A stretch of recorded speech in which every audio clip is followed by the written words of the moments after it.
প্রচণ্ড উত্তাপ, গরমের তীব্রতা চলতেছে। প্রচণ্ড গরমে মানুষ একদম আপনার অতিষ্ঠ হয়ে গিয়েছে। এই গরমটা আসলে কিসের থেকে? হাদিস বলে গরমের সময় প্রচণ্ড গরম হওয়া এটা জাহান্নামের উত্তাপ থেকে আসে।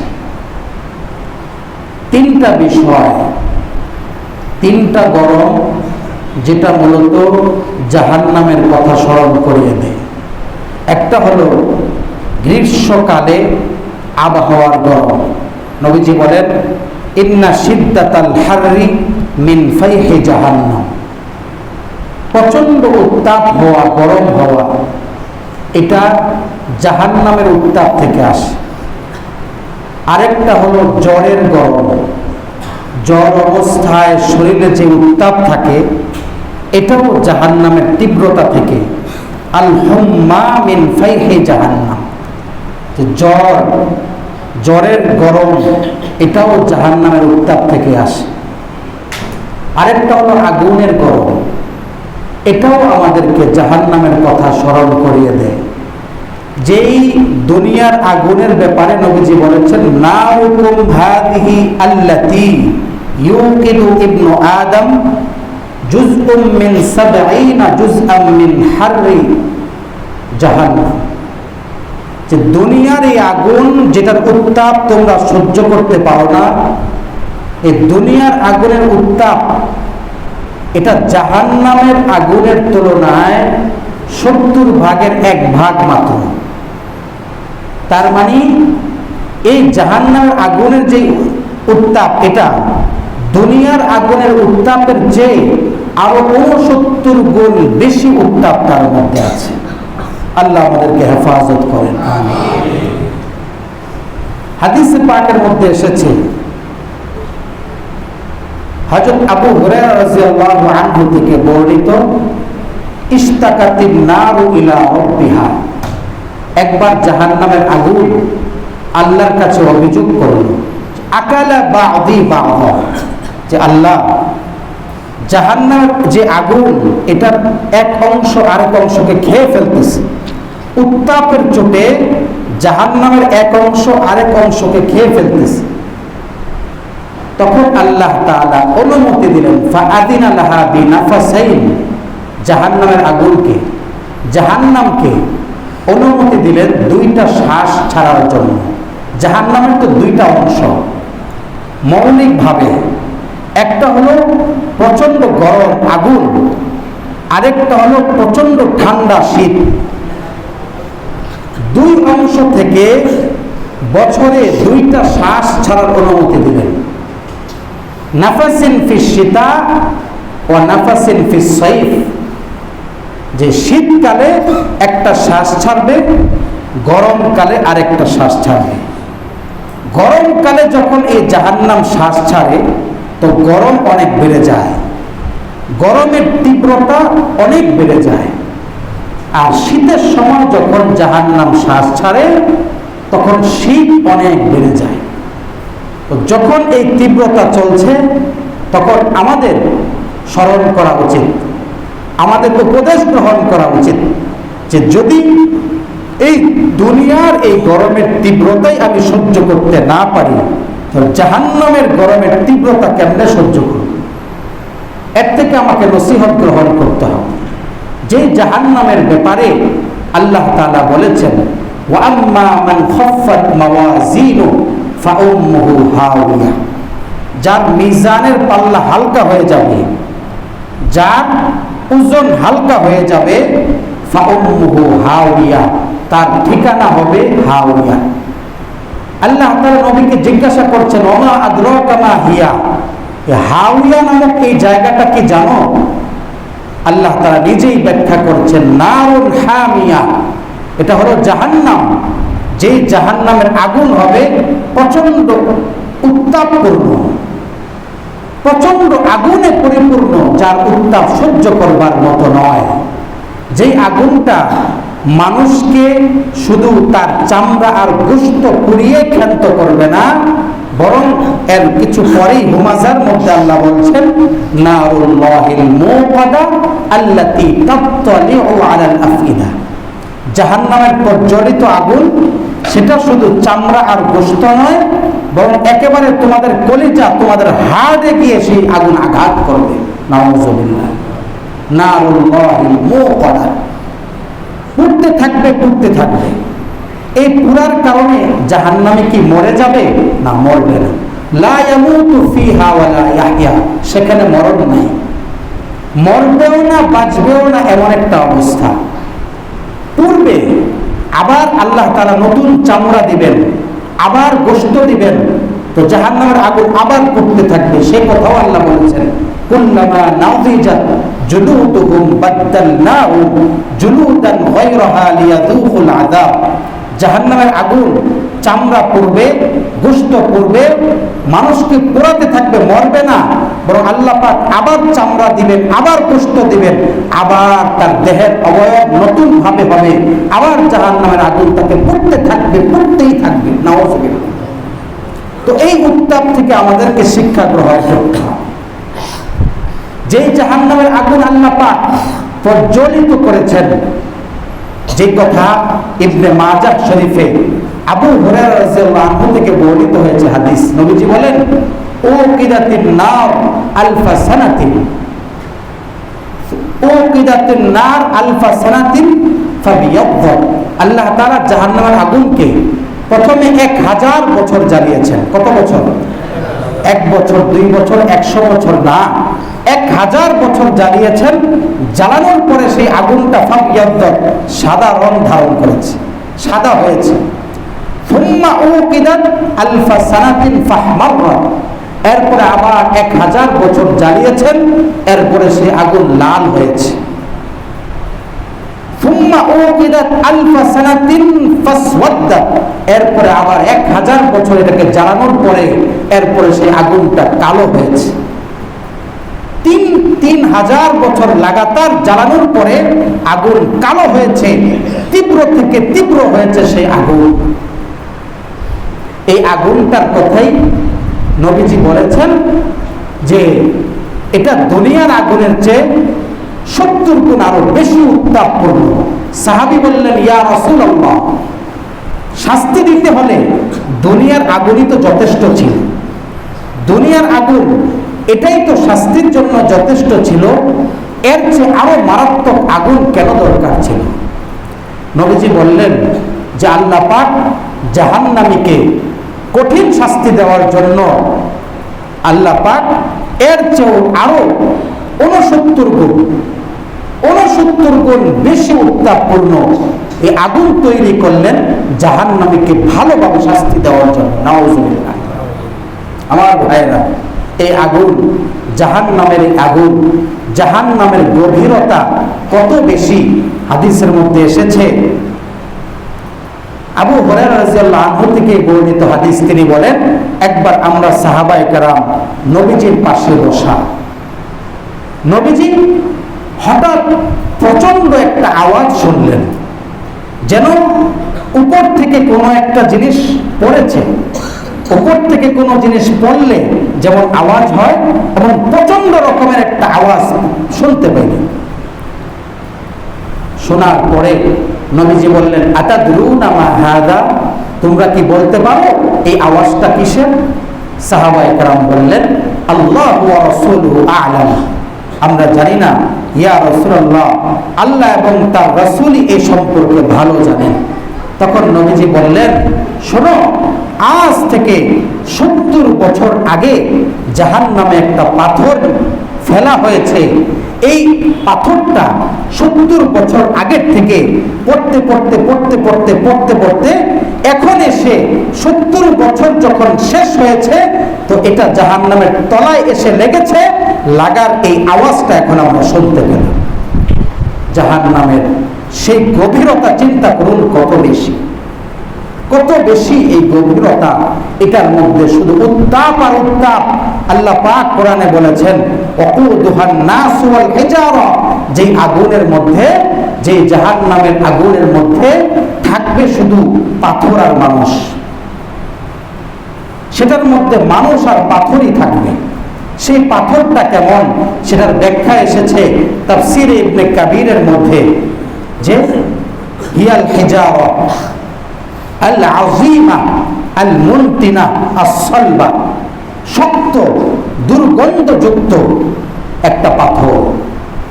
জাহান্নামের যে পাথর সেটা আস-সাউদা আল আযীমা আস-সালবা আল মুনতিনা, এই পাথরটা কালো, শক্ত, দুর্গন্ধযুক্ত।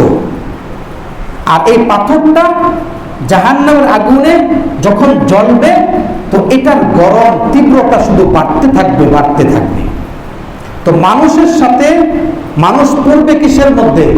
জাহান্নামের আগুনের মধ্যে।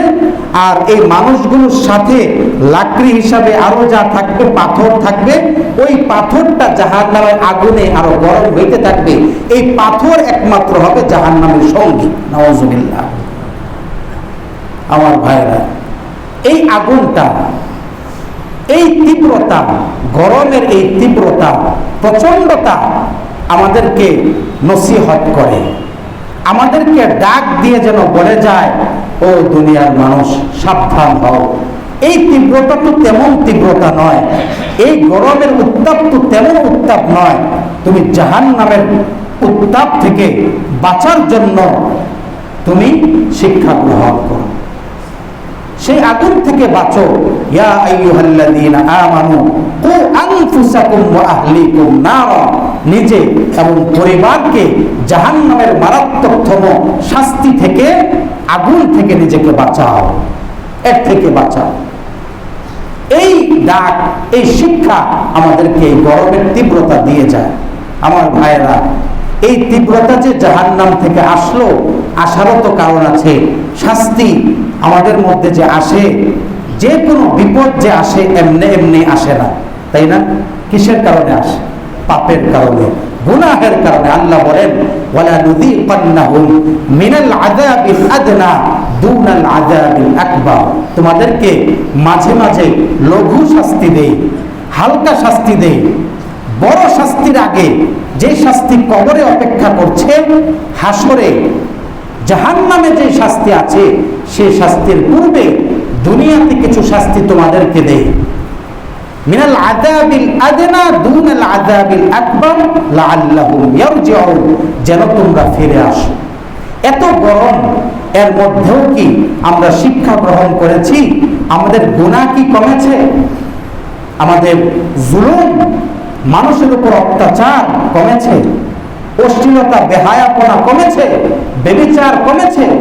ঘরে ঘরে পরকীয়া চলতেছে, ঘরে ঘরে জিনা চলতেছে, স্বামী থাকা সত্ত্বেও আরেক পুরুষের সাথে সম্পর্ক করছে, স্বামীর সুন্দরী স্ত্রী থাকা সত্ত্বেও পরনারীর সাথে সম্পর্ক করছে, যুবক অসংখ্য যুবতীর সাথে সম্পর্ক করছে, যুবতী অসংখ্য যুবকের সাথে অবৈধ সম্পর্ক করছে। গান, বাদ্য, অশ্লীলতা, যেন প্রতিটা মানুষের আল্লাহর ইবাদতের কোনো রুটিন নাই, আল্লাহর হুকুম পালনের কোনো রুটিন নাই, গুনাহের রুটিন আছে।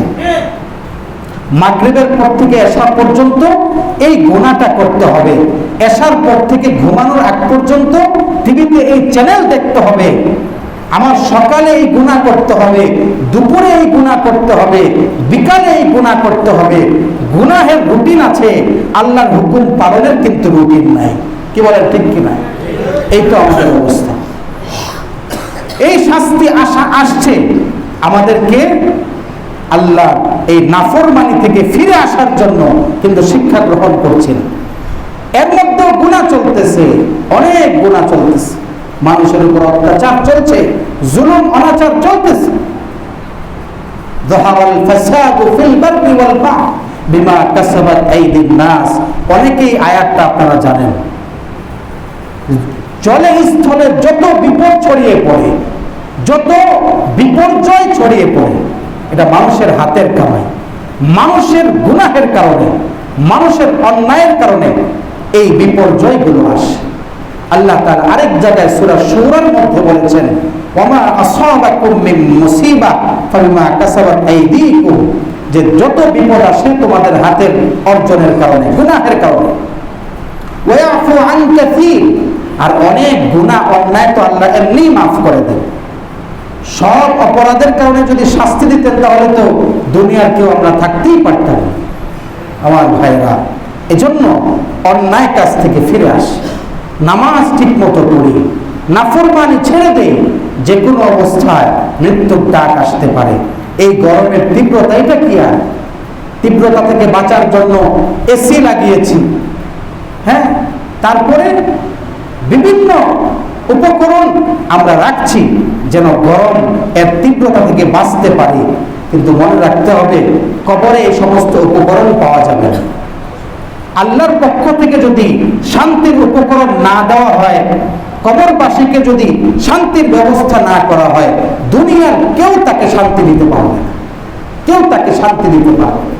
হাসরের ময়দানে আল্লাহর একমাত্র আশ্রয় ছাড়া, আল্লাহর একমাত্র দয়া ছাড়া কেউ তাকে দয়া করবে না। বাবা দয়া করবে না, মা দয়া করবে না, সন্তান দয়া করবে না, স্ত্রী দয়া করবে না, বরং পালিয়ে যাবে তার কাছ থেকে। ইয়াউমা ইয়াফিরুল মারউ মিন আখিহি, পালিয়ে যাবে তার কাছ থেকে। সুতরাং শিক্ষা গ্রহণ করতে হবে।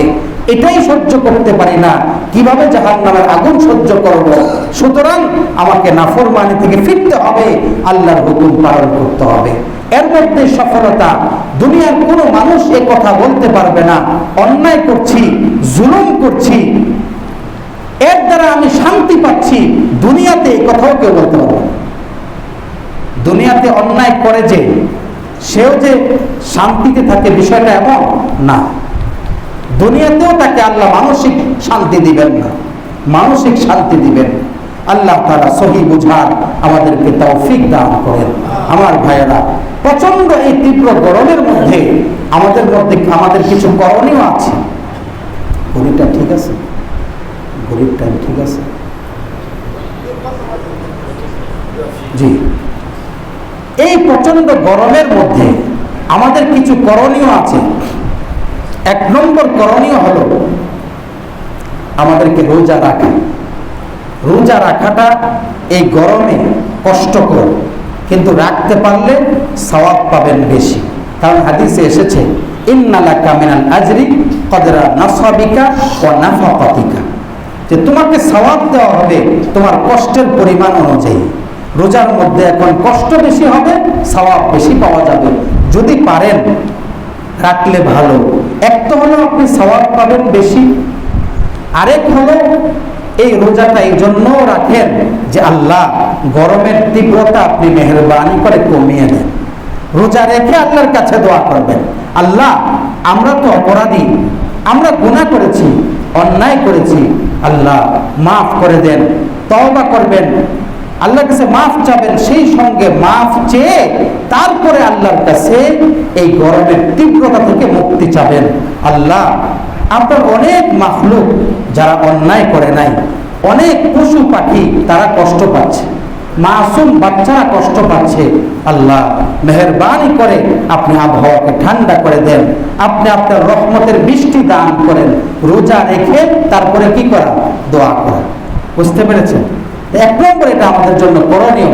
যারা পারেন তো এই আমলটা করার চেষ্টা করবেন, ইস্তিগফার করবেন, রোজা রেখে আল্লাহর কাছে মাফ চাবেন, মাফ চেয়ে দোয়া করবেন, আল্লাহ আপনি গরমের তীব্রতাকে কমিয়ে দেন। দ্বিতীয় নম্বর আমাদের জন্য করণীয় হলো দান করা, সদকা করা। কম বেশি যে যতটুকুই পারি সদকা করব, দান করব। কারণ ইন্নাস সাদাকাতা লা তুদফিউ গযবার রাব্বি, হাদিসের মধ্যে এসেছে সদকা এটা আল্লাহর রাগকে, গুসাকে কমিয়ে দেয়, রাগকে নিভিয়ে দেয়। এজন্য দান করব, সদকা করব। এবং এই সদকা গত জুমাতেও বলেছে, ওয়াতাদফাউ মিতাতাস সু, অপমৃত্যুকে রোধ করে। যে মৃত্যুটা হঠাৎ হয়, অ্যাক্সিডেন্টের মাধ্যমে হয়, এই মৃত্যুকে রোধ করে সদকা। এই জন্য সদকা করা উচিত এই আপনার গরমের তীব্রতা থেকে বাঁচার জন্য। এটা হলো দ্বিতীয় নম্বর করণীয়। যে কোনো দান সদকা করা, মানুষকে বা দ্বীনি প্রতিষ্ঠানে যেখানে মানে সদকা করার খাত, দান করার খাত যেখানে যেখানে আছে দান করা। তৃতীয় নম্বর আমাদের করণীয় হলো পিপাসার্থকে পানি পান করানো। পিপাসার্থকে পানি পান করানো এটা অনেক সওয়াবের কাজ। হযরত সাদ ইবনে উবাদা রাদিয়াল্লাহু আনহু নবীজির কাছে একবার এসে বললেন যে আইয়ুস সাদাকাতি আ'জাবু ইলাইকা, ইয়া রাসূলুল্লাহ, সবচেয়ে প্রিয় দান আপনার কাছে কোনটা? সবচেয়ে প্রিয় আপনার কাছে পছন্দনীয় দান কোনটা? নবীজি বললেন আল মা, পিপাসার্থকে পানি পান করানো, এটা আমার কাছে প্রিয় একটি দান। আমার কাছে প্রিয় দান হলো পিপাসার্থকে পানি পান করানো। আরেক হাদিসের মধ্যে এসেছে আইয়ুমা মুসলিমিন কাসা মুসলিমান সাওবান, কোন মুসলমান যদি কোন মুসলমানকে, এমন মুসলমান যার কাপড় নেই, বস্ত্রহীন, তাকে যদি কোনো মুসলমান কাপড় দেয়, কাপড় পরায়, তো কাসাহুল্লাহু মিন খুদরিল জান্নাহ, আল্লাহ পাক তাকে জান্নাতের সবুজ রেশম কাপড় পরাবেন। ওমান আতআমা মুসলিমান, আর যদি কোনো মুসলমানকে খাবার খাওয়ায়, তো আল্লাহ পাক তাকে মিন সিমারিল জান্নাহ, জান্নাতের ফল খাওয়াবেন। এরপরে নবীজি বলছেন ওমান সাকা মুসলিমান, কেউ যদি কোনো মুসলমানকে পানি পান করায়, সাকাহুল্লাহু মির রহিকুল মাখতুম, আল্লাহ জান্নাতে তাকে রহিকুল মাখতুম থেকে পানি পান করাবে। সুবহানাল্লাহ। আরেক হাদিসের মধ্যে এসেছে সাদ ইবনে উবাদা রাদিয়াল্লাহু আনহু একবার নবীজিকে জিজ্ঞাসা করলেন, ইয়া রাসূলুল্লাহ, আমার মা তো ইন্তেকাল করেছে, আমার মা দুনিয়া থেকে বিদায় হয়ে গেছে, এখন আমি আমার মায়ের কবরে সওয়াব পৌঁছানোর জন্য, তার ইসালে সওয়াবের জন্য আমি কি করতে পারি? নবীজি বললেন, তুমি পিপাসার্থকে পানি পান করাও। তখন সাদ ইবনে উবাদা রাদিয়াল্লাহু আনহু হাফারা বিহরা, একটা কূপ খনন করলেন। তখনকার সময় তো কূপ ছিল, কি বলেন, আমাদের মতো এই ব্যবস্থাপনা ছিল না। কূপ ছিল, কূপ থেকে মানুষ সুপেয় পানি, পান করার পানি এখান থেকে উত্তোলন করত। উনি একটা কূপ খনন করে সেখানে সুপেয় পানি, স্বচ্ছ সুমিষ্ট পানির ব্যবস্থা করলেন, যেখান থেকে পিপাসার্তরা পানি উত্তোলন করে পান করতে পারে। এটা কেন করলেন? ওনার মায়ের মাগফিরাতের জন্য, তার ইসালে সওয়াবের জন্য এটা করলেন। সুতরাং বোঝা যাচ্ছে হাদিসগুলো দ্বারা পিপাসার্তকে পানি পান করানো এটা বড় একটা সদকা। শুনেছি যে বিভিন্ন এলাকায়, উন্নত এলাকায় বাড়িওয়ালা বাড়ির নিচে পানির মানে পথচারী যারা, তাদের পানের ব্যবস্থা করেছেন।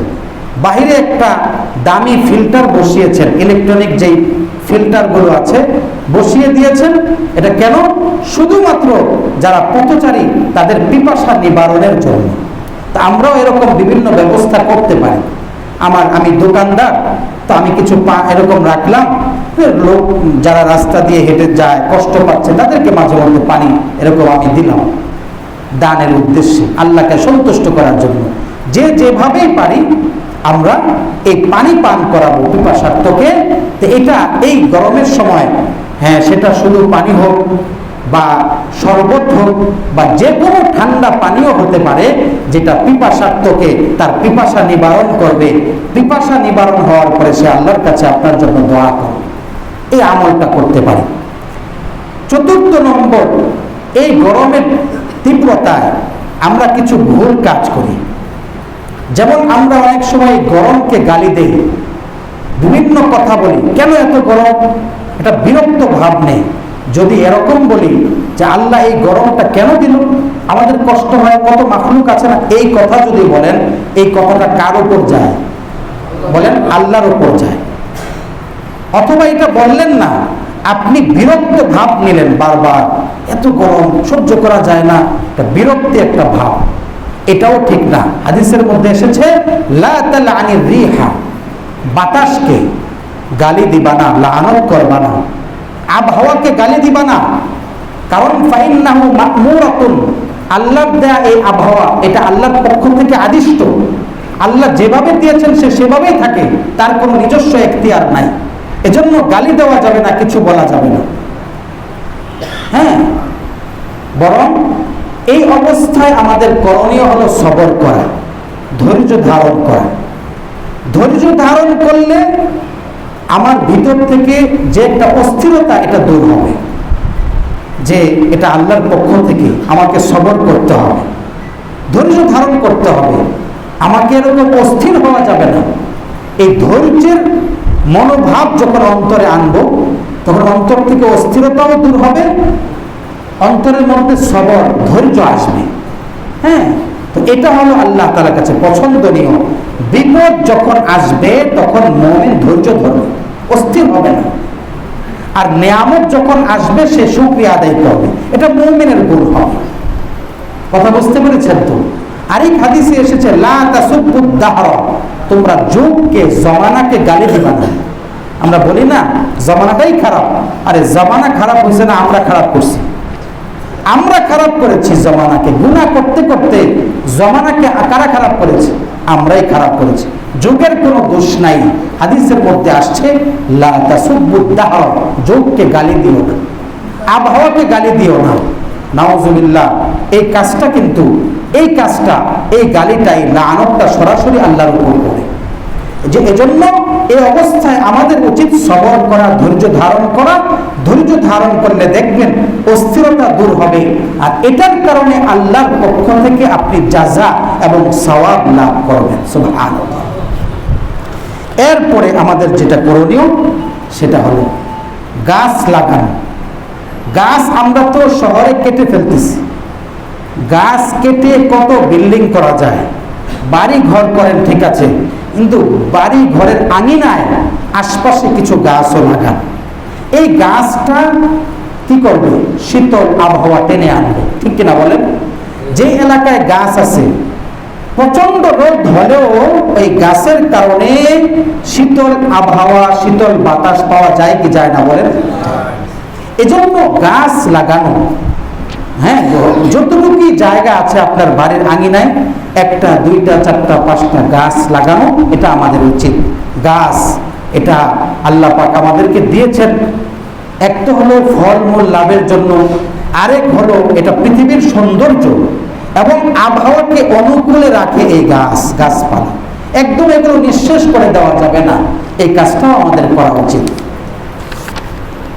আর এই অবস্থায় আমাদের কিছু করণীয়, যে করণীয়গুলো যদিও এগুলো ডাক্তারের পরামর্শ, তারপরেও এখান থেকে আপনাদেরকে বলে দিচ্ছি, সেটা হলো বাহিরে যখন বের হবেন, এখন তো প্রচন্ড রৌদ্র দিয়ে হাঁটবেন না, ছাতা নিয়ে যাবেন, মাথা ঢেকে রাখবেন, যেখান দিয়ে ছায়া আছে ছায়াযুক্ত জায়গা দিয়ে হাঁটবেন, এই প্রচন্ড রোদ দিয়ে হাঁটবেন না। দ্বিতীয় নম্বর, কাপড় হালকা পাতলা পরা উচিত, পাতলা হালকা এমন কাপড়, ঢিলে ঢালা কাপড় পরা যাতে করে কষ্ট না হয় চলতে গিয়ে।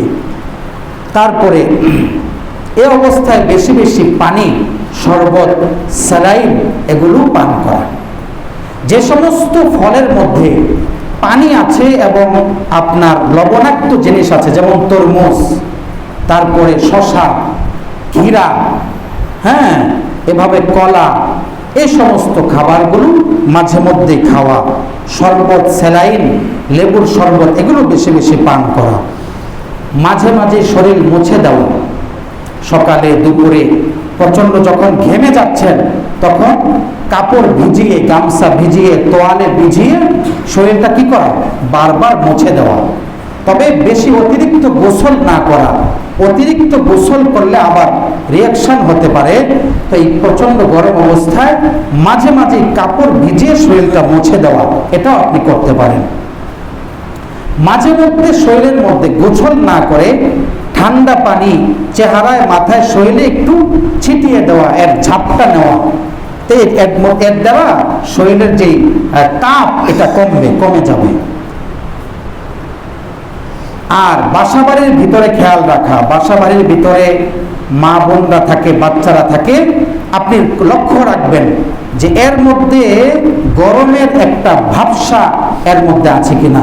চেষ্টা করবেন ভিতরে গরমের ভাবটা দূর করতে, জানালা দরজা খুলে, হ্যাঁ, যাতে কিছু বাতাস আপ ডাউন করে, এভাবে ঘরটা যাতে প্রচন্ড তীব্রতা থেকে কিছু মুক্ত থাকে, গরমের ভাব যাতে দূর হয়, সেভাবে একটা ব্যবস্থা আপনারা নেবেন।